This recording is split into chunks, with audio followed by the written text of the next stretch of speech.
Por 3.300 anos, o rosto mais famoso da história nos enganou. Não uma pequena mentira, não um erro inocente, mas um engano deliberado e calculado enterrado sobo. E só descobrimos isso porque uma equipe de físicos apontou um scanner de imagem quântica para a máscara mortuária do rei Tutankhamon e viu algo que não deveria existir. Um nome apagado escondido sob a superfície, um nome que não pertence a um jovem rei. Pertence a uma rainha que desapareceu da história. É o seguinte: o que vou contar ainda não foi oficialmente registrado. As descobertas ainda estão sendo verificadas, debatidas a portas fechadas, disputadas por pessoas cujas carreiras dependem da veracidade da antiga história. Mas os dados já estão disponíveis e depois de vê-los, não há como ignorá-los. A máscara que todos adoram, o ícone estampado em milhões de pôsteres e camisetas, nunca foi destinada a Tutankhamon. Foi roubada do túmulo de outra pessoa e as evidências sempre estiveram lá. Só não tínhamos a tecnologia para enxergá-las até agora. O ícone que enganou o mundo. Novembro de 1922. O arqueólogo britânico Howard Carter abre um pequeno buraco em uma câmara selada no Vale dos Reis. Ele segura uma vela, suas mãos tremem. Quando perguntado se consegue ver alguma coisa, ele sussurra as agora famosas palavras. 5 coisas maravilhosas. O caixão do meio é celestial e revestido de vidro completamente diferente dos outros 2, que são basicamente de ouro puro. Dentro dele havia um tesouro inimaginável. Carruagens douradas, tronos cravejados de joias, estátuas pintadas congeladas em pleno movimento. Mas enterrado no fundo de 3 caixões aninhados, jazia o objeto que cativaria a humanidade para sempre. A máscara mortuária de ouro. Pense nisso por um segundo. Essa coisa pesa mais que uma bola de boliche. 10 quilos de ouro maciço incrustado com lápis lazuli. Lápis lazuli e turquesa com olhos de obsidiana e quartzo que pareciam seguir você pela sala. Os antigos egípcios acreditavam que o ouro era a própria carne dos deuses. Esta máscara não era um mero adorno, era uma tecnologia sagrada concebida para ajudar a alma do faraó a reconhecer o próprio corpo na vida após a morte. Sem ela, seu espírito vagaria perdido pela eternidade. No verso, eles esculpiram um feitiço do livro dos mortos, uma proteção divina para a jornada rumo à escuridão. Durante um século, o mundo aceitou essa máscara como a obra-prima suprema do Egito Antigo. Impecável, perfeita, feita especificamente para o jovem rei que morreu aos 19 anos. Mas quase imediatamente, especialistas começaram a notar coisas que não faziam sentido. E o mais louco é que as pistas nunca estiveram escondidas. Eles estavam bem na nossa frente o tempo todo. Nós simplesmente nos recusamos a vê-las, porque se as pistas fossem reais, significaria que tudo em que acreditávamos sobre essa máscara estava errado. A impossibilidade dos 70 dias. Aqui está o que não faz sentido. O rei Tutankhamon morreu repentinamente, provavelmente de uma infecção após fraturar a perna. A lei religiosa egípcia era absoluta. O faraó tinha que ser mumificado e enterrado exatamente em 70 dias. Nem 71, nem 69, nem 70, meus 70. Agora pense no que isso significa. 70 dias para esculpir um túmulo real, inteiro em calcário maciço. 70 dias para construir 3 caixões elaborados que se encaixam uns dentro dos outros como bonecas russas. 70 dias para reunir milhares de artefatos funerários e 70 dias para criar uma máscara de ouro maciço de 10 quilos com detalhes microscópicos, incrustações de pedras preciosas e hieróglifos esculpidos à mão do zero para uma morte que ninguém previu. Mas não é tão simples assim. O próprio túmulo demonstra que foi feito às pressas. É minúsculo, vergonhosamente pequeno em comparação com os túmulos de outros faraós. Algumas das pinturas nas paredes parecem inacabadas, como se os artistas tivessem largado os pincéis e fugido. O enorme sarcófago de pedra está lascado nos cantos, como se operários em pânico tivessem que quebrar pedaços só para encaixá-lo na sala. E tem mais. Quando os pesquisadores examinaram os outros tesouros, muitos deles não eram para Tutankhamon. Estátuas com rostos que não se pareciam em nada com ele. Joias feitas para o corpo de uma mulher, caixões com nomes que foram raspados e esculpidos às pressas. Aí eles olharam para Messimacacra de novo. Sério, olhei. As orelhas estavam furadas. No Antigo Egito, isso era um problema enorme. Somente crianças e mulheres usavam brincos. Um faraó adulto do sexo masculino jamais seria representado com as orelhas furadas em sua máscara funerária sagrada sob nenhuma circunstância. Os lóbulos das orelhas, cada um com formato diferente, eram perfurados para a colocação de brincos. Isso violava tudo em que acreditavam sobre a realeza e a vida após a morte. Alguns pesquisadores também notaram que o rosto parecia estranho, delicado demais, quase feminino. E o ouro no rosto tinha uma cor ligeiramente diferente do resto do adorno de cabeça, um sutil tom avermelhado, e não deveria estar ali se tudo tivesse sido fundido ao mesmo tempo. Uma teoria aterradora começou a se formar. E se quando Tutankhamon morreu inesperadamente, não houvesse uma máscara pronta? E se os sacerdotes, correndo contra o tempo para cumprir o prazo sagrado de 70 dias, tivessem pegado uma máscara do túmulo de outra pessoa, alterado-a o suficiente para ser aceita e a colocado na múmia do jovem rei? Isso levantou uma questão que assombraria a egiptologia por décadas. Para quem a máscara foi originalmente feita, a resposta era óbvia, óbvia demais. E apontava para uma mulher mais perigosa da história egípcia, a rainha desaparecida. O nome dela era Nefertiti. Você já viu o rosto dela? Aquele famoso busto pintado com o pescoço longo e o sorriso perspicaz. Ela era madrasta de Tutankhamon, esposa do faraó Ed-Enhon. E depois da morte do marido, ela fez algo sem precedentes. Alguns estudiosos começaram a sugerir que, na verdade, isso pode não pertencer a ele, o que pode não ter sido originalmente feito para Shakyamon. Ela pode ter usurpado o trono governando o Egito como faraó sob um novo nome. Depois, desapareceu completamente. Seu túmulo nunca foi encontrado. Sua múmia nunca foi identificada. Ela simplesmente desaparece da história como se alguém a tivesse apagado de propósito. Eis o que deixou os pesquisadores apreensivos. Se Nefertiti morreu antes de Tutankhamon, se ela mandou preparar sua própria máscara funerária e se Tutankhamon, repentinamente, sem nada pronto. Os cálculos se encaixavam perfeitamente. As orelhas furadas faziam sentido. Os traços femininos faziam sentido. As modificações feitas às pressas faziam sentido, mas provar era impossível. Seria preciso danificar a máscara para olhar dentro dela e ninguém permitiria que isso acontecesse. Por décadas, a teoria de Nefertiti permaneceu exatamente isso. Sussurrada em conferências, descartada pelas autoridades, impossível de provar. Então, em 2014, alguém quebrou a máscara e esse acidente acabaria por expor tudo.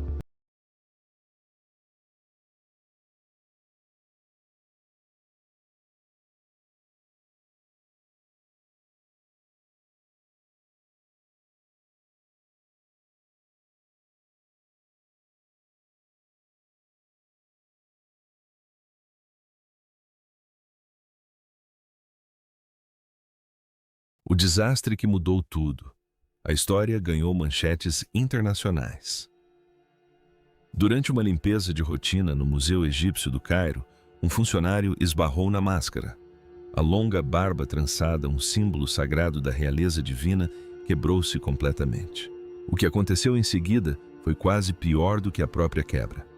Em vez de chamar especialistas em restauração, a equipe do museu entrou em pânico. Pegaram o primeiro adesivo que encontraram, epoxi-cola industrial usada em encanamentos e consertos de carros. Aplicaram uma camada generosa, empurraram a barba para trás e rezaram para que ninguém percebesse. Mas todos entenderam. Eles até deixaram resíduos de cola visíveis no queixo dourado, o maior tesouro do Egito que sobreviveu por 33 séculos. Havia sido danificado por cola de loja de ferragens. O governo egípcio contratou uma equipe internacional liderada pelo conservador alemão Christian Ekman. Sua missão era restaurar a barba adequadamente, mas enxergou uma oportunidade. Antes de recolocar qualquer coisa, ele escanearia a máscara com tecnologia de fluorescência de raio-x e o faria. Para responder à questão de Nefertiti, de uma vez por todas, sua lógica era sólida. Se o rosto tivesse sido recortado de outra máscara, e soldado a ela, a análise de fluorescência de raio-x, RF, mostraria diferentes composições de ouro, linhas de solda, assinaturas químicas de alteração. Sua equipe passou meses analisando cada milímetro. Os resultados pareciam definitivos. O ouro no rosto correspondia ao ouro no cocar. Os hieróglifos que soletravam Tutankhamun não apresentavam evidências de terem sido esculpidos sobre outro nome. E as delicadas incrustações de vidro ao redor dos olhos estavam perfeitamente intactas. Se alguém tivesse soldado um novo rosto, o calor teria rachado o vidro instantaneamente. Caso encerrado. A teoria de Nefertiti estava morta. A máscara era 100% autêntica. A equipe de Mann removeu a resina epóxi e recolocou a barba com cera de abelha exatamente como os antigos egípcios faziam. A máscara havia sido colada novamente, mas precisava de mais reparos depois que imagens surgiram online mostrando uma linha de cola ao redor do queixo. A máscara voltou a ser exibida. Os livros de história permaneceram os mesmos, mas eis a questão. Um pequeno grupo de cientistas não acreditou nisso. Eles argumentaram que a tecnologia de Mann tinha um ponto cego fatal. Raios-X podem ver, a densidade podem detectar rachaduras e juntas de solda, mas e se os antigos artesãos fossem mais espertos do que isso? E se eles tivessem usado o ouro do mesmo lote para cobrir os furos das orelhas? E se eles tivessem achatado o nome original perfeitamente antes de esculpi-lo novamente? E se eles tivessem colocado um novo rosto com tanta precisão que a junção tivesse apenas alguns átomos de espessura? Os raios-X não veriam nada. Eles não conseguem ler a história do metal. Eles não conseguem distinguir entre ouro fundido uma única vez e ouro reaquecido, martelado e retrabalhado. Para perceber isso, seria necessária uma tecnologia completamente diferente, algo que pudesse ler a memória térmica dos próprios átomos. E em 2024, essa tecnologia já existia, o exame que mudou a história. A doutora Elina Voss é física de materiais no Instituto Max Planck em Munique. Sua especialidade é a imagem por ressonância quântica. Uma tecnologia tão recente que praticamente não existe fora de laboratórios confidenciais. No final de 2024, sua equipe obteve permissão do Ministério das Antiguidades do Egito para realizar uma varredura não invasiva da máscara. Oficialmente, tratava-se de um teste de calibração. Eles queriam provar que seu equipamento funcionava com ouro antigo.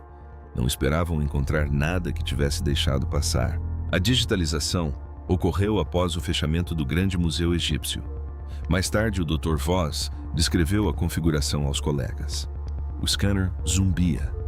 A máscara permaneceu imóvel sob o feixe de luz. Os dados eram transmitidos para laptops em tempo real. Durante horas, tudo confirmou o que eles já sabiam. Então o scanner focou no cartucho, o oval contendo o nome de Tutan. Dr. Ahmed Hassan, um egiptólogo da Universidade do Cairo que estava presente naquela noite, disse que a sala ficou em completo silêncio. Na tela abaixo dos hieróglifos esculpidos, o esmagador quântico mostrava algo diferente, um padrão de deslocamento atômico que não deveria existir. Evidências de que o ouro naquele ponto exato havia sido martelado, raspado e retrabalhado de maneiras que não se encontravam em nenhum outro lugar da máscara. A doutora Voss pediu ao técnico que repetisse a varredura. Mesmo resultado. Ela pediu que ele recalibrasse. Mesmo resultado. A doutora Yuki Tanaka, metalurgista da Universidade de Kyoto, que se juntou à equipe remotamente, disse mais tarde que não conseguia processar o que estava vendo. Os dados eram inequívocos. Alguém havia apagado os hieróglifos originais e esculpido novos por cima, mas essa não foi a descoberta mais perturbadora. Nem de longe. O fantasma sob o ouro. A equipe realizou uma análise estrutural completa. O que eles descobriram desmantelou um século de suposições. Primeiro, as orelhas. Os raios-X mostraram ouro maciço. A varredura quântica revelou algo diferente. 2 tampões cilíndricos perfeitos. Alguém havia preenchido os orifícios originais com hastes de uma liga de ouro idêntica, martelando-as e polindo-as, até que as junções se tornassem invisíveis a qualquer tecnologia existente antes de 2024. As orelhas haviam sido tampadas. A máscara originalmente pertencia a alguém que usava brincos. Em segundo lugar, o rosto. O sistema de imagem quântica detectou o que o Dr. Voss chamou de efeito fantasma térmico em todo o perímetro onde o rosto encontra o adorno de cabeça. Trata-se de uma assinatura molecular. Isso significa que o ouro, ao longo desse contorno exato, foi superaquecido a uma temperatura diferente da do metal circundante. Esperava-se que este fosse o único túmulo real intacto já encontrado no Vale dos Reis. Os antigos artesãos não soldaram pela frente. Isso teria rachado o vidro. Eles fixaram um novo rosto por trás, usando aquecimento de alta pressão que deixou a superfície visível impecável. A junção era invisível aos raios-x, mas os átomos se lembravam de que o rosto havia sido recortado e recolocado. A sala permaneceu em silêncio por um longo tempo. O Dr. Hassan foi o primeiro a falar. Ele perguntou se o scanner poderia reconstruir o que havia sido apagado. A doutora Voz disse que sim, mapeando os vestígios microscópicos da martelagem original. As impressões fantasmagóricas da primeira inscrição, o computador poderia reconstruir digitalmente o que um dia fora esculpido ali. Ela iniciou o programa. A reconstrução levou 11 minutos. Lentamente, os hieróglifos originais materializaram-se na tela. Tanaka, observando de Kyoto, disse: ninguém respirava. O nome emergiu um símbolo de cada vez. Não era Tutankhamun. O nome era Nefer-Neferuaten, o nome de trono que os historiadores acreditam que Nefertiti usou quando se tornou faraó. A farsa foi revelada. A varredura quântica contou toda a história.